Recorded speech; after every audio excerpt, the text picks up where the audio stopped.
Hello students, welcome back to our YouTube channel Aadhunik JEE and initiative of Aadhunik digital classes. Previous class में हम लोगों ने electrical measuring instrument complete कर लिया था। उनके प्रीवियस ईयर जितने भी क्वेश्चन थे जो जेईई मेन और जेईई एडवांस में पूछे गए उन सबको कंप्लीट कर लिया था। आज की क्लास में हम लोग बात करेंगे heating effect of electric current, cause of heating पढ़ेंगे, इलेक्ट्रिकल पावर पढ़ेंगे, साथ में देखेंगे सीरीज कॉम्बिनेशन और पैरेलल कॉम्बिनेशन में पावर कैसे ऐड की जाती है, पावर का रेसिप्रोकल कब लिया जाता है, मैक्सिमम पावर कब ट्रांसफर की जा सकती है। साथ में ये हम लोग देखेंगे कि अगर किसी ट्रांसमिशन लाइन में हमें पावर सप्लाई करनी होती, पावर भेजनी होती तो उसके लिए क्या क्या कंडीशंस होती हैं। तो सबसे पहले बात करते हैं आज की क्लास में कि heating effect of electric current क्या होता है।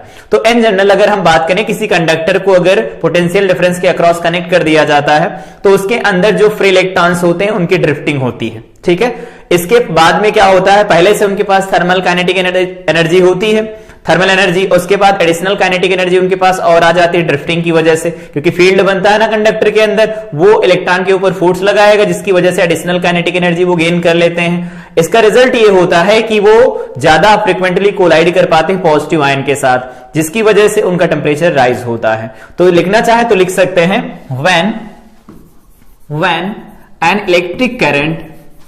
when an electric current is passed through a conductor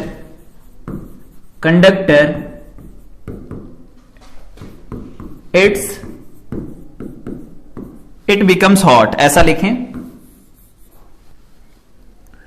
it becomes hot and its temperature starts rising। क्या होता है, जब किसी कंडक्टर को हम किसी पोटेंशियल डिफरेंस के अक्रॉस कनेक्ट करते हैं या करंट फ्लो करती किसी कंडक्टर के अंदर, it becomes hot and its temperature starts rising, और उसका टेम्परेचर स्टार्ट हो जाता है, राइज करने लगता है। This effect is known as heating effect of electric current। क्या कहेंगे इसे? heating effect of electric current इसे कहते हैं। ठीक है, heating effect of electric current कहते हैं। इसका मतलब यहां पर एनर्जी डिसिपेट हो रही होगी, वो हीट के फॉर्म में डिसिपेट होगी। तो यहां पर लिखना चाहे कीवर्ड्स तो लिख सकते हैं, इलेक्ट्रिकल एनर्जी जो होती है वो कन्वर्ट होती है किसके अंदर, तो electrical energy converts into heat energy, या हीट में कन्वर्ट होती है। ठीक है, हीट एनर्जी के फॉर्म में ये कन्वर्ट हो जाती है, और हीट के फॉर्म में कन्वर्ट हो जाएगी तो हीट के फॉर्म में डिसिपेट होती है। बात किया जाए इस प्रिंसिपल के ऊपर कौन कौन से अप्लायंसेस हैं जो काम करते हैं, तो यहां पर गीजर हो गया, ठीक है, आयरन हो गया, यहां पर गीजर हो गया, आयरन हो गया, बल्ब हो गया, फ्यूज वायर हो गया, ये सब इसी बेसिस के ऊपर काम करते हैं। तो ध्यान रखेंगे, जब कभी भी किसी कंडक्टर के अक्रॉस पोटेंशियल डिफरेंस कनेक्ट किया जाता है तो करंट फ्लो करती है, और अगर किसी कंडक्टर में करंट फ्लो कर रही होती तो उसका टेम्परेचर धीरे धीरे बढ़ने लगता है, और जैसे जैसे टेम्परेचर बढ़ता जाता है उस केस में हम कहते हैं कि यहां पर heating effect of electric current हो रहा है। जो ये प्रोसेस होता है इसी को heating effect of electric current कहते हैं, या फिर इसका दूसरा नाम होता है, यहां पर लिखना चाहे तो लिख सकते हैं, इसका दूसरा नाम भी होता है, heating effect of electric current नहीं कहना तो दूसरा नाम कह सकते हैं जूल्स, ऐसे लिखते हैं जूल्स हीटिंग इफेक्ट। ये लॉ क्या है इसके बारे में आगे हम पढ़ेंगे, लेकिन अभी के लिए लिखना चाहें तो लिख सकते हैं जूल्स हीटिंग इफेक्ट भी कहा जाता है, या heating effect of electric current कहते हैं। इलेक्ट्रिकल एनर्जी कन्वर्ट होती है हीट एनर्जी के फॉर्म में, geyser, iron, bulb, fuse wire, जो भी जितने भी अप्लायंसेस होते हैं वो heating effect of electric current के ऊपर वर्क करते हैं। यहां लिखना चाहे तो कह सकते हैं it works on the principle of on the basis of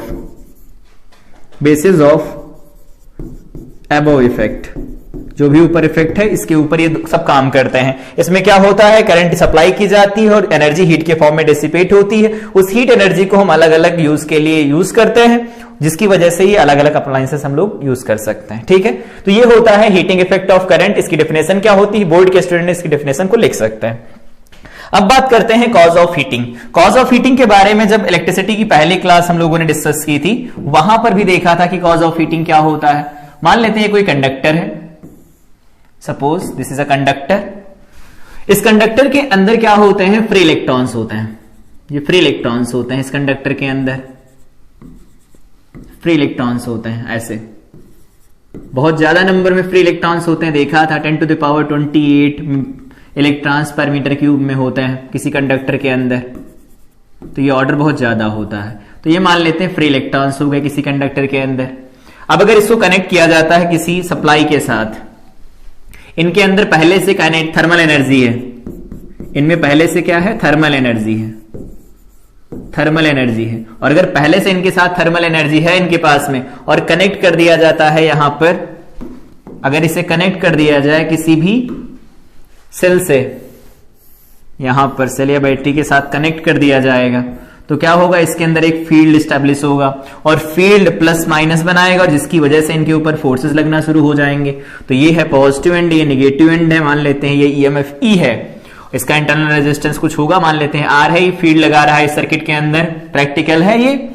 तो यहां पर करंट जाना शुरू करेगी, करंट इस तरह से फ्लो करती है, करंट इधर की तरफ फ्लो करेगी। तो इनके जो फ्री इलेक्ट्रॉन्स, इनके ऊपर जो फोर्स लगेगा वो इसके अपोजिट डायरेक्शन में लगेगा, ड्रिफ्ट करना शुरू कर देंगे। लेकिन जैसे दिख रहा है क्या वैसे ड्रिफ्ट करेंगे, बिल्कुल नहीं। इसके बीच में क्या होंगे, पॉजिटिव आयंस होंगे ना इनके, तो पॉजिटिव आयन के साथ में कोलाइड करेंगे। थर्मल एनर्जी के साथ जो पॉजिटिव आयंस होते हैं वो तो वाइब्रेट करते ही करते हैं, साथ में जब इनके कोलिजन बढ़ेंगे तो इनके पास में काइनेटिक एनर्जी एडिशनल आ गई है फील्ड की वजह से। तो यहां पर ये एनर्जी तो पहले ही थी, प्लस यहां पर आ गई है एडिशनल काइनेटिक एनर्जी। और एडिशनल काइनेटिक एनर्जी जब आ जाएगी तो क्या होंगे, इनके जो नंबर ऑफ कोलिजन्स होंगे वो बढ़ जाएंगे, और नंबर ऑफ कोलिजन्स बढ़ेंगे तो इलेक्ट्रॉन का जो कोलिजन है पॉजिटिव आयन के साथ वो भी तो बढ़ेगा। ये पहले क्या कर रहा था, वाइब्रेट कर रहा था, पहले ये वाइब्रेट कर रहा था, वाइब्रेशनल मोशन हो रहा था इसका। तो अगर ये वाइब्रेट कर रहा था, इसकी एनर्जी अब बढ़ गई। जब ये दोबारा से इसके साथ अब टकराएगा, जब दोबारा कोलिजन स्टार्ट होंगे तो क्या होंगे, इनके वाइब्रेशन के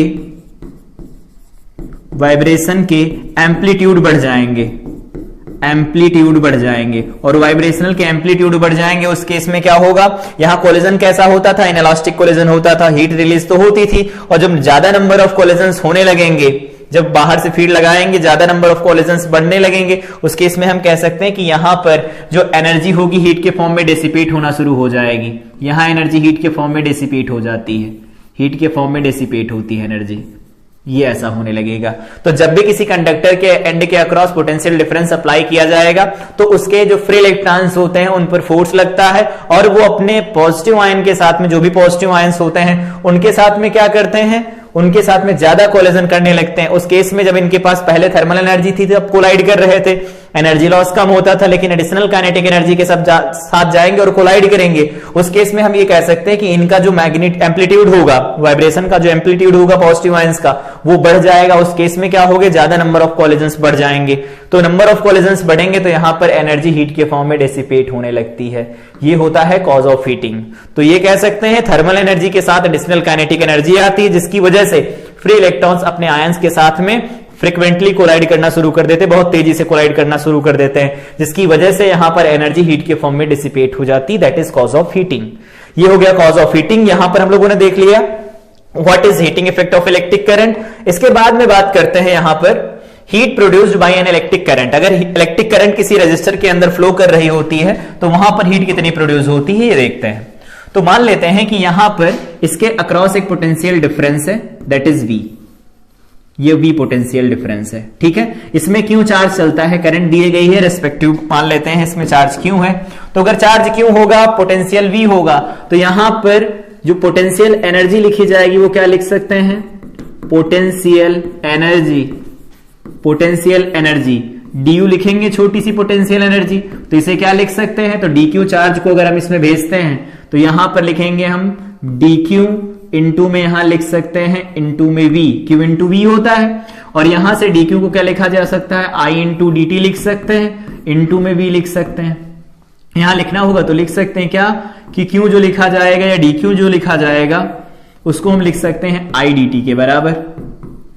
ठीक है, तो यहां पर ये du निकल के आएगा, और अगर ये du निकल के आया तो यहां से u निकालेंगे तो क्या निकल के आएगा, तो यहां लिखेंगे ये v, यहां पर ये i इंटू में t लिखा जाएगा। ये क्या है, पोटेंशियल एनर्जी है, तो ये क्या है, decrease in potential energy. Charge q में जो डिक्रीज इन पोटेंशियल एनर्जी होगा वही होगा, तो decrease in potential energy, decrease in potential energy. और ये डिक्रीज इन पोटेंशियल एनर्जी होगा तो यही एनर्जी डिक्रीज हुई है तो कंडक्टर में जब एनर्जी डिक्रीज होती तो किसके फॉर्म में रिलीज हो जाएगी, तो यही एनर्जी हीट के फॉर्म में रिलीज हो जाएगी। यही किसके बराबर होगा, हीट रिलीज्ड के बराबर आ जाएगा। और अगर ये हीट रिलीज के बराबर आएगा तो इसको तो कैपिटल एस से लिखा जाता है। एक तो फार्मूला VIT यहीं से बन गया, दूसरा फार्मूला क्या लिखेंगे, तो V is equal to IR लिख दो तो यहां बन जाएगा, देखो I स्क्वायर इंटू में बनेगा, R इंटू में T बन जाएगा, और इज इक्वल टू लिखेंगे आगे I की वैल्यू रख दो V बाई आर, तो इसे लिख सकते हैं V square upon R into में T लिख सकते हैं। तो यहां से हीट रिलीज इस तरह से निकाला जा सकता है। क्यों चार्ज जो जा रहा था उसमें जो पोटेंशियल एनर्जी में डिक्रीज हुआ वही तो हीट के फॉर्म में रिलीज होगा, तो हीट रिलीज यहां से लिखेंगे VIT I स्क्वायर RT, या फिर हम लिख सकते हैं V square by R into में T लिखा जाएगा। ठीक है, एक पॉइंट यहां पर डिस्कस करते हैं, joules law of heating. Joules law of heating क्या है, जूल्स लॉ ऑफ हीटिंग ये बताता है कि अगर कोई यहां पर रजिस्टर दिया गया है, ये कोई रजिस्टर है, ये R, इसमें करंट फ्लो कर रही है I, तो इसमें जो हीट रिलीज लिखा जाता है उसे हम लिखते हैं, एक अलग अलग पॉइंट्स में कवर किया, जो हीट रिलीज होता है वो इस R के डायरेक्टली प्रोपोर्शनल होता है।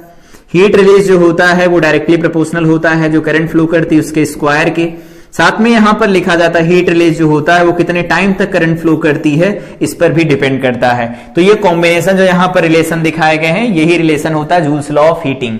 जूल्स लॉ ऑफ हीटिंग के अकॉर्डिंग क्या कह सकते हैं, किसी भी रजिस्टर के अंदर जो भी हीट डिसिपेट हो रही होगी वो डायरेक्टली प्रोपोर्शनल होगी रेजिस्टेंस के, साथ में यहां पर करंट के स्क्वायर के डायरेक्टली प्रोपोर्शनल होगी, और कितने टाइम तक उसमें करंट फ्लो कर रही है उसके डायरेक्टली प्रोपोर्शनल निकल के आती है। तो ये होता है जूल्स लॉ ऑफ हीटिंग। और यहां पर डिस्कस किया किसी इलेक्ट्रिकल एलिमेंट में या किसी रजिस्टर के अंदर जब करंट फ्लो करती है तो वहां पर हीट रिलीज कितना लिखा जाता है, I square RT V square by R into T या VIT लिखा जाता है। तो ये फार्मूले हो गए, ये होगा joules law of heating. Next अगर बात करें यहां पर तो है electrical power produced in the circuit. इसके बारे में हम लोगों ने पहले भी बात किया था लेकिन यहां पर दोबारा बात करते हैं। Electric power in a circuit का मतलब क्या है, पावर इज इक्वल टू लिखा जाता है heat dissipated per unit time. इस तरह से हम इसे डिनोट करते हैं, पर यूनिट टाइम किसी भी इलेक्ट्रिकल रेजिस्टेंस के कितनी पावर डिसिपेट होती, हीट डिसिपेट होती पर यूनिट टाइम, उसी को हम इलेक्ट्रिकल पावर कहते हैं। लिखा भी गया है the electric power generated in the circuit is the energy produced in a resistor per unit time. किसी रजिस्टर में per unit time heat dissipate जो होता है वो पावर के बराबर होता है। यहां पर अगर लिखेंगे तो क्या लिख सकते हैं, जूल पर सेकेंड, या इसी को लिखा जाता है वॉट। ठीक है, इसे कैपिटल W से लिखते हैं हम। ठीक है, और अगर इसके फार्मूले लिखे जाए तो देखो P इज इक्वल टू क्या लिखेंगे, H के कई सारे फार्मूले, तो H के फार्मूले कौन कौन से आए हैं अभी, यहां लिखना चाहो तो लिख दो, since H is equal to लिखा गया है I स्क्वायर RT, और अगला फार्मूला लिखा गया है VIT is equal to V square upon R into में T लिखा जाता है। ये किसके फार्मूले आए, हीट के फार्मूले आए हैं, ये हीट के फार्मूले हो गए।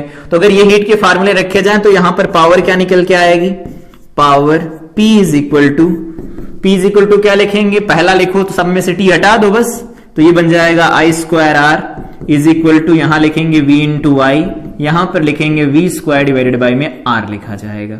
ये हो गए इलेक्ट्रिकल पावर के अलग अलग फार्मूले। इस तरह से हम फार्मूला लिख सकते हैं। अगेन यहां पर वैल्यू क्या लिखी जाएगी, वाट में लिखी जाएगी कैपिटल W के साथ, और यहां पर ये एनर्जी तो किस में लिखी जाएगी, ये जूल में लिखी जाएगी, कैपिटल J के साथ लिखी जाती है। तो ये यहां पर एनर्जी हो गई, यहां पर ये पावर हो गई। पावर क्या होती है, पर सेकंड जो हीट डिसिपेट होती है किसी रजिस्टर में, उसी को हम क्या कहते हैं, पावर कहते हैं। ठीक है, ये पावर हो गया। अब बात करते हैं, इसके फार्मूले तो निकाल लिए, इससे कुछ एक्स्ट्रा पॉइंट यहां पर डिस्कस करते हैं। उससे पहले यूनिट देख लेते हैं, इसकी कौन कौन सी यूनिट होती हैं। तो यूनिट में अगर बात करें यहां पर इलेक्ट्रिकल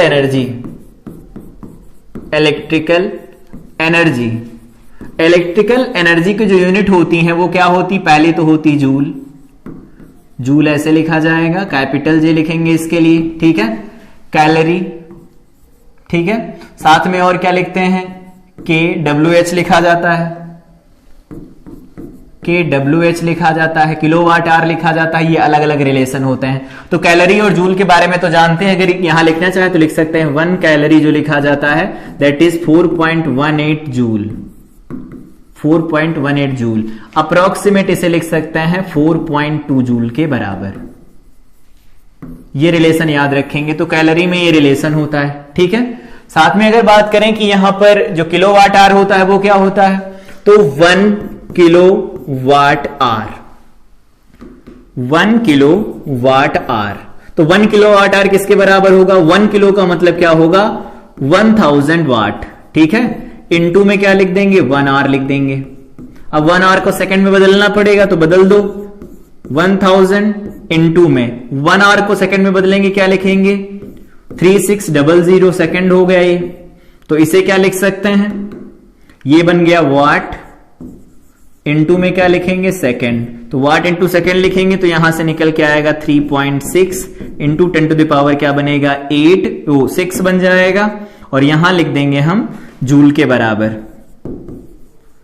जूल के बराबर ही तो आएगा। यहां से देखो, यहां पर लिखा गया वाट, यहां पर लिखा गया जूल, तो अगर हम यहां से वैल्यू निकालेंगे तो क्या लिखेंगे, वाट इंटू सेकंड जूल के बराबर होगा, वाट इंटू सेकंड, वही लिखा गया वाट इंटू सेकंड जूल के बराबर हो गया। तो ये 1 किलो वाट आवर हो गया, तो ये रिलेशन लिखा जाता है।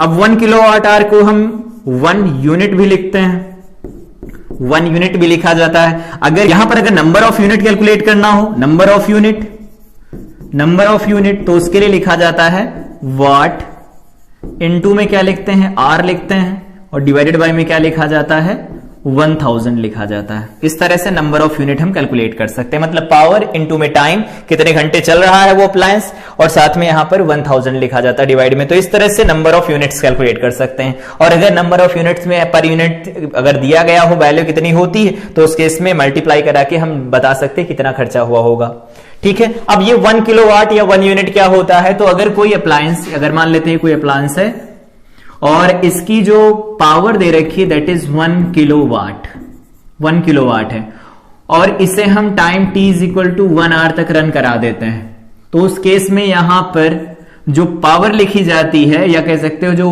इसकी पावर 1 किलोवाट लिखी जाती है, वो इसमें कितनी एनर्जी कंज्यूम करेगी, तो इसमें एनर्जी कंज्यूम करेगी, अगर किसी अप्लायंस की जो पावर है वो 1 किलोवाट है, 1 आवर तक काम करता है, तो यहां पर एनर्जी जो लिखी जाती है 1 यूनिट के बराबर लिखी जाती है, 1 यूनिट के बराबर लिखी जाती है। तो 1 किलोवाट आवर बन जाएगा, तो 1 यूनिट के बराबर होगा। डेफिनेशन यहां से लिखना होगा तो लिख लेना, ये डेफिनेशन हो गई उसकी, और इस तरह से नंबर ऑफ यूनिट निकाल सकते हैं, ये रिलेशन होता है। एक और पॉइंट यहां पर डिस्कस कर लेते हैं, इसको लिखना होगा तो लिख लेना, यहां से इसे हटा देते हैं अभी के लिए। अगला पॉइंट यहां से है कि पावर की जो यूनिट्स होती हैं वो क्या होती हैं। तो पावर की कुछ यूनिट्स तो हम लोगों ने अभी देख लिया।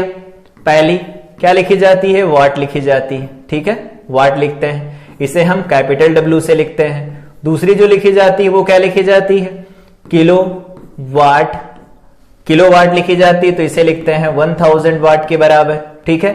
तीसरा पॉइंट लिखा जाता है 1 हॉर्स पावर, ये होता है 746 जूल के बराबर होता है, ये वाट के बराबर होता है ये, ठीक है। फोर्थ नंबर पॉइंट होता है, फोर्थ नंबर पॉइंट में 1 मेगावाट, 1 मेगावाट को हम लिखते हैं 10 टू द पावर 6 वाट के बराबर लिखा जाता है।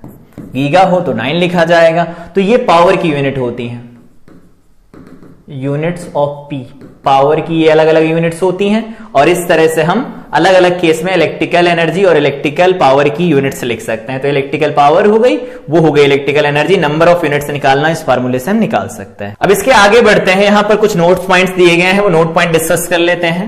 पहला नोट पॉइंट दिया गया है, अगर 2 रजिस्टर लगे हैं, एक रजिस्टर इधर लगा है और एक रजिस्टर इसके सामने ऐसा लगा है, और इनको एक सप्लाई से कनेक्ट किया जा रहा, मान लेते हैं V वोल्ट से कनेक्ट किया गया है, ये V वोल्ट से कनेक्ट किया गया।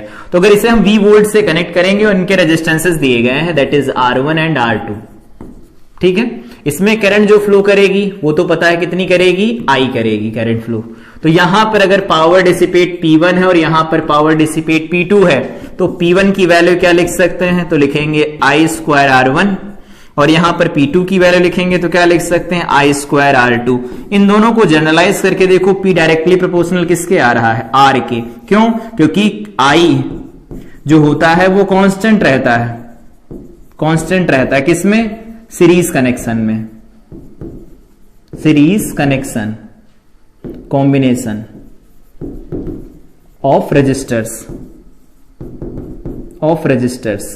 रजिस्टर की जो सीरीज कॉम्बिनेशन होता है उसमें आई कांस्टेंट रहेगा। तो अगर आई की वैल्यू कांस्टेंट रहेगी तो जो पावर होगी डिसिपेट, मतलब जो पावर होगी पर यूनिट टाइम, जो हीट डिसिपेट होगी पावर, वो क्या लिखी जाएगी, यहां पर पावर एब्जॉर्ब होगी, यहां पावर एब्जॉर्ब होगी। तो कितनी पावर एब्जॉर्ब होगी वो डायरेक्टली प्रोपोर्शनल हो जाएगी आर के, ठीक है। मतलब जिसका रेजिस्टेंस जितना ज्यादा होगा उस केस में हम ये कह सकते हैं उसमें पावर जो एब्जॉर्ब होगी वो उतनी ज्यादा होगी।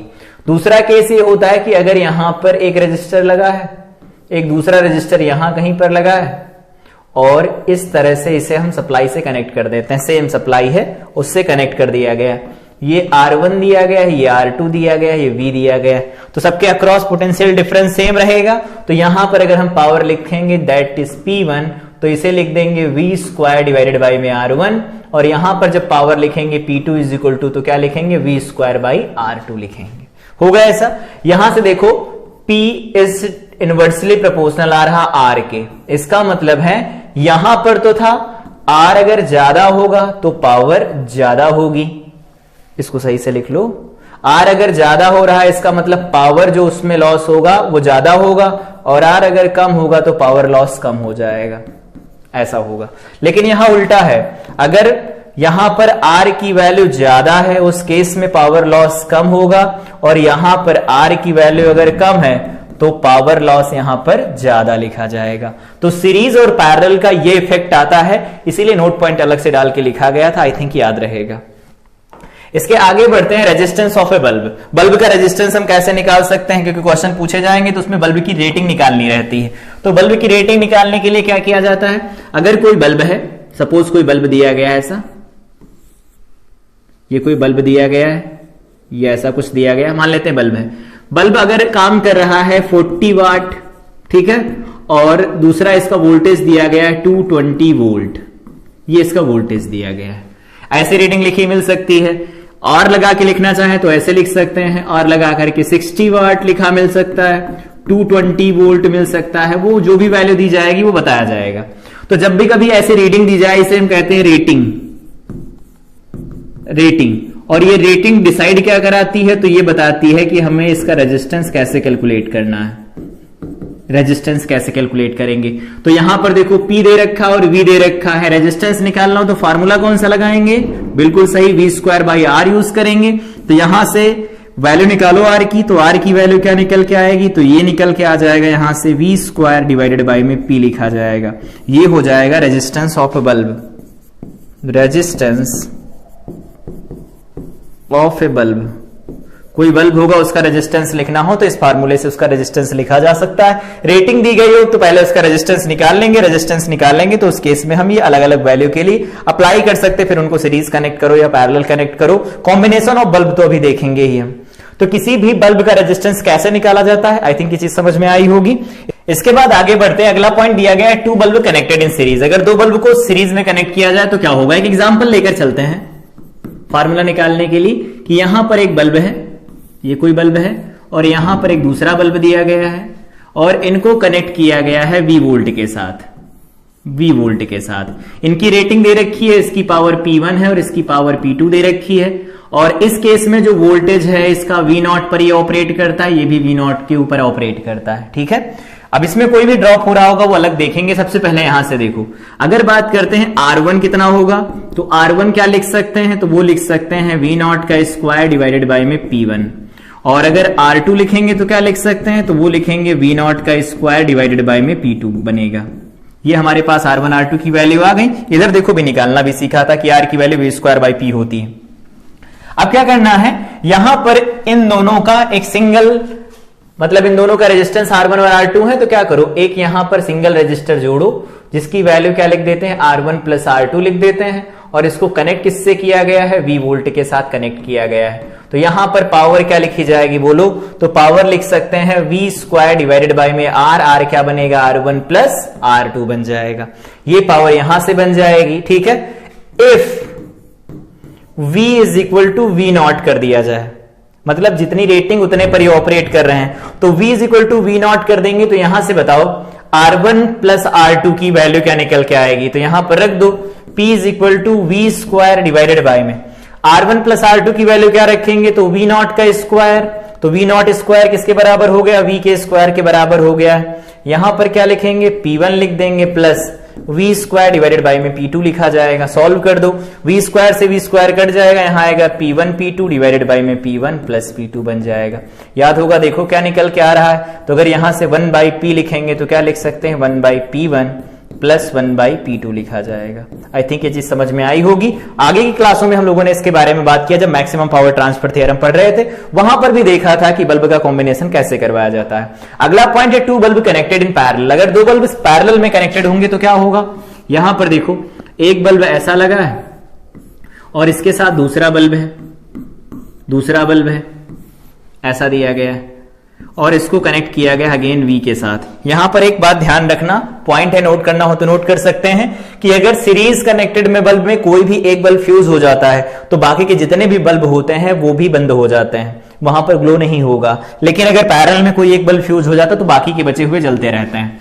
तो अगेन इसकी पावर P1 है, वोल्टेज रेटिंग V0 है, P1 है, वोल्टेज रेटिंग V0 है। रेजिस्टेंस कितना होगा, तो R1 इज इक्वल टू क्या लिख सकते हैं, V0 स्क्वायर बाई P1 लिख सकते हैं, और इस केस में यहां लिख सकते हैं R2 is equal to V0 square divided by में P2 लिख सकते हैं। अगर बात करते हैं कि इनको रिप्लेस कर दिया जाए यहां पर एक सिंगल रजिस्टर के साथ, ठीक है, तो सिंगल रजिस्टर के साथ रिप्लेस किया था, जैसे यहां किया था, देखो R1 प्लस R2 आया था, तो यहां आएगा R1 into R2 divided by में R1 प्लस R2 आ जाएगा, और इसको कनेक्ट कर दिया किसके साथ, V के साथ कनेक्ट कर दिया है।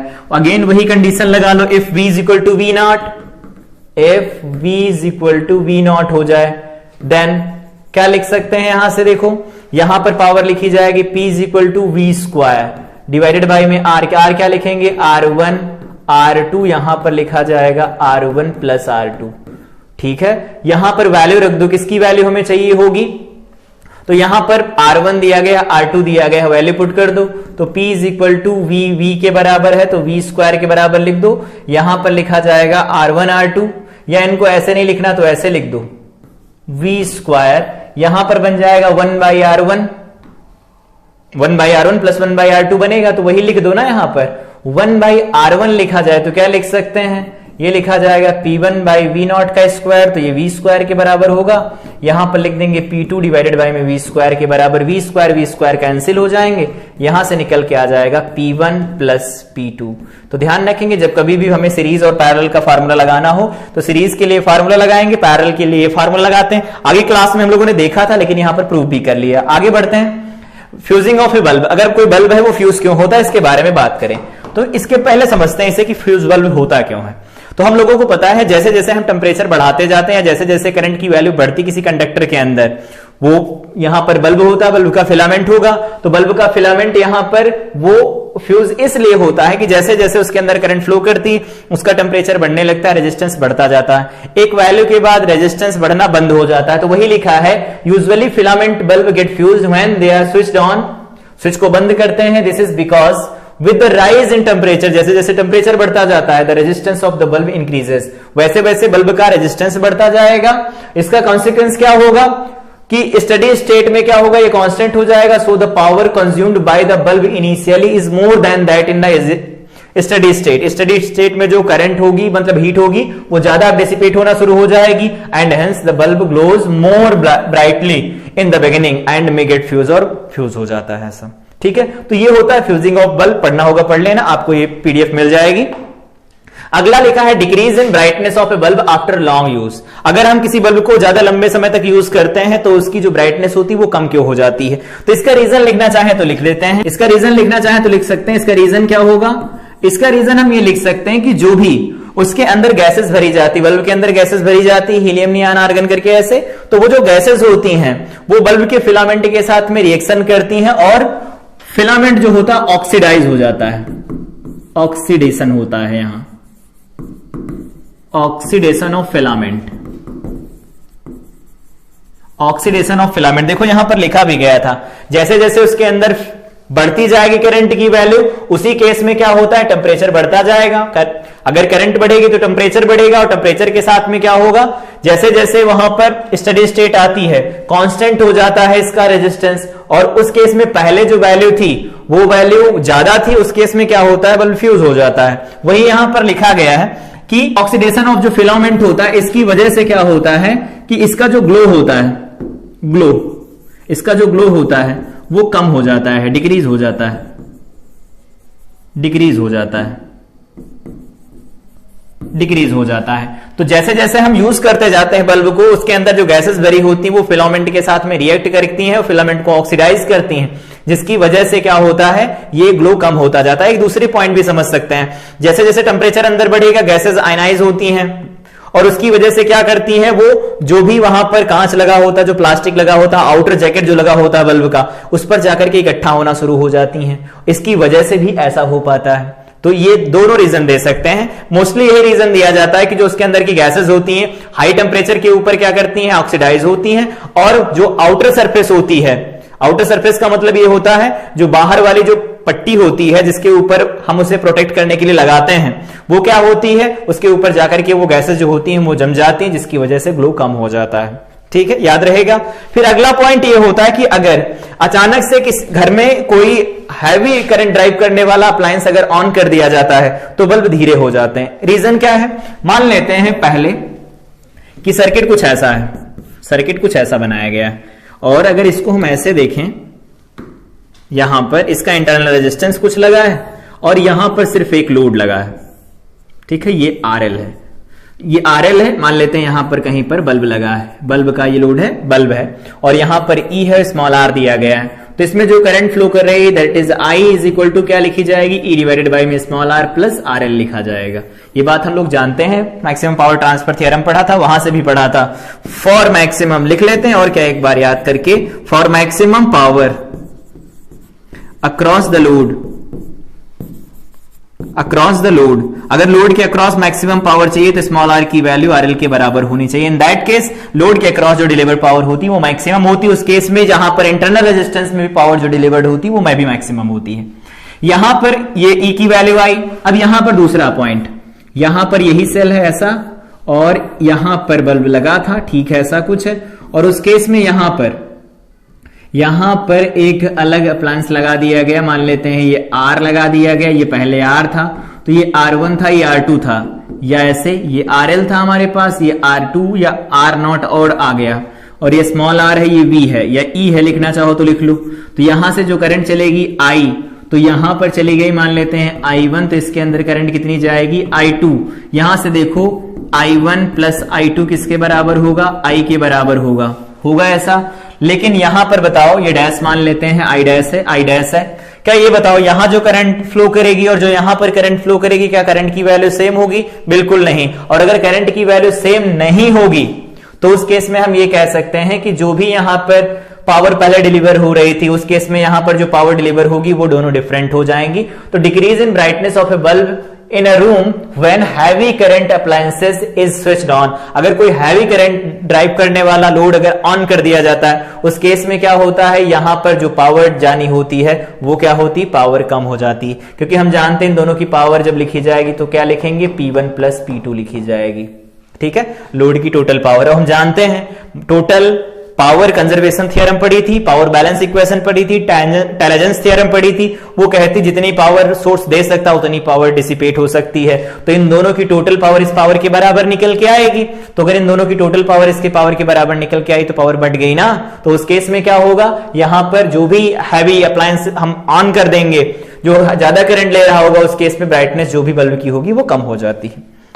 अगला पॉइंट यहां पर है fuse and it's section. Fuse क्या होता है, आई थिंक सब पता होगा क्लास 10 से। Fuse is a metallic conducting wire, एक मेटालिक कंडक्टिंग वायर होता है जिसमें 75% लेड होता है और 25% टिन लिखा जाता है, ठीक है। With a low melting point, इसका मेल्टिंग पॉइंट बहुत लो होता है। हायर रेजिस्टेंस, इसका रेजिस्टेंस बहुत ज्यादा होता है। एंड सीरीज कनेक्टेड, मतलब अगर कोई सर्किट है उसके अंदर यहां पर कनेक्ट करना है हमें फ्यूज को, ये फ्यूज यहां कनेक्ट किया जाता है। अगर ये कोई लोड है, ये लोड है अगर, और यहां पर हम इसे कनेक्ट करेंगे तो ये सीरीज में कनेक्ट किया जाता है। ये V वोल्ट की बैटरी है, तो यहां से अगर मेन से कनेक्ट करेंगे तो सीरीज में कनेक्ट किया जाता है। It is a safety device that protects the appliance from getting damaged by melting and opening the circuit if the current in the circuit exceeds a specific predetermined value called current capacity। अगर कोई circuit है वो जितनी current ले सकता है उससे ज्यादा करंट उसमें हम फ्लो करवा रहे हैं, उस केस में क्या होता है, ये क्या होता है, मेल्ट हो जाता है। और जब ये मेल्ट होगा तो यहां पर क्या बनेगा, ओपन सर्किट बन जाएगा। और ओपन सर्किट के केस में यहां पर जो करंट बनेगी दैट विल बी जीरो। तो सर्किट में कोई करंट ही नहीं बनेगी, सर्किट को ओपन कर देगा, ओपन सर्किट से हमारा डैमेज बच जाएगा, ठीक है। हमारा जो भी अप्लायंसेस होंगे वो डैमेज से बच सकते हैं। इस तरह से फ्यूज काम करता है, ठीक है। बाकी का पढ़ना होगा, यहां से पढ़ लेना। पॉइंट के बारे में बात करते हैं, that is long distance power transmission. अगर बहुत लंबी दूरियों पर हम ट्रांसफर कर रहे होते पावर, चाहे वो एसी पावर हो चाहे डीसी पावर हो। एक पॉइंट यहां पर लिखना चाहे तो लिख सकते हैं वो अलग से, कि यहां पर जो भी ये joules law of heating effect जो हम लोगों ने अभी पढ़ा ना, यहां पर ये एसी और डीसी दोनों पर काम करता है। Works on AC and DC, DC, AC और डीसी दोनों पर काम करता है। और इसका नेचर कैसा होता है, तो इररिवर्सिबल होता है, इररिवर्सिबल, इसका नेचर इरिवर्सिबल होता है और एसी और डीसी दोनों के ऊपर काम करता है, ठीक है। तो वही यहां पर बात कर रहे हैं कि अगर लॉन्ग डिस्टेंस पर हमें पावर ट्रांसफर करवानी होती है उस केस में क्या करते हैं, ये हम मान लेते हैं ट्रांसमिशन लाइन है, ट्रांसमिशन लाइन है ये। और अगर ये ट्रांसमिशन लाइन होगी तो यहां से पावर कुछ भेजी जाएगी, तो मान लेते हैं P0 पावर भेजी जा रही है, ठीक है। और इस केस में यहां पर जो वोल्टेज है वो क्या है, V0 पर भेजी जा रही है, V0 पर भेजी जा रही। तो इसके अंदर अगर हम करंट की वैल्यू लिखेंगे तो करंट क्या लिखा जा सकता है, I इज इक्वल टू, क्या लिखेंगे, I इज इक्वल टू, तो P is equal to VI होता है ना, तो यहां से I की वैल्यू बताओ तो क्या लिखेंगे, P बाई V0 लिखा जाएगा। और हम जानते हैं इसमें इतनी करंट फ्लो करेगी इस पावर और इस वोल्टेज के रिस्पेक्ट में। और हम लोगों को यह पता है कि यहां पर जो इसके अंदर पावर हीट के फॉर्म में डिसिपेट होगी, जो एनर्जी हीट के फॉर्म में डिसिपेट होगी पर यूनिट टाइम, जो पावर यहां पर एब्जॉर्ब होगी, ऐसा लिखना चाहे तो लिख दे, पावर एब्जॉर्ब जो होगी वो क्या लिखी जाएगी, I स्क्वायर R लिखी जाएगी। इसका मतलब पावर एब्जॉर्ब जो ट्रांसमिशन लाइन के अंदर हो वो कम हो, इसका सीधा मतलब होता है कि I की वैल्यू कम रखी जाए। और अगर I की वैल्यू कम रखी जाए तो यहां से देखो V0 की वैल्यू बढ़ा दी जाए, क्योंकि पावर जितनी भेजनी उतनी तो भेजनी पड़ेगी। तो V की वैल्यू बढ़ा दी जाए तो V की वैल्यू कितनी रखी जाती है, 11 kV रखी जाती है, 33 kV रखी जाती है, 132 kV रखी जाती है। ये इतनी ज्यादा वैल्यू रखी जाती है। जब इतनी ज्यादा वैल्यू रखेंगे तो उस समय पर जो I की वैल्यू होगी बहुत कम होगी। तो ट्रांसमिशन लाइन में जो वायर यूज किए जाते हैं उस केस में हम ये लिख सकते हैं कि जो भी यहां पर लॉस हो रहा होगा वो बहुत कम हो रहा होगा, ठीक है, क्योंकि I स्क्वायर R की जो वैल्यू होगी कम हो जाएगी, क्योंकि I की वैल्यू कम हो जाती है, ठीक है। इस तरह से लॉन्ग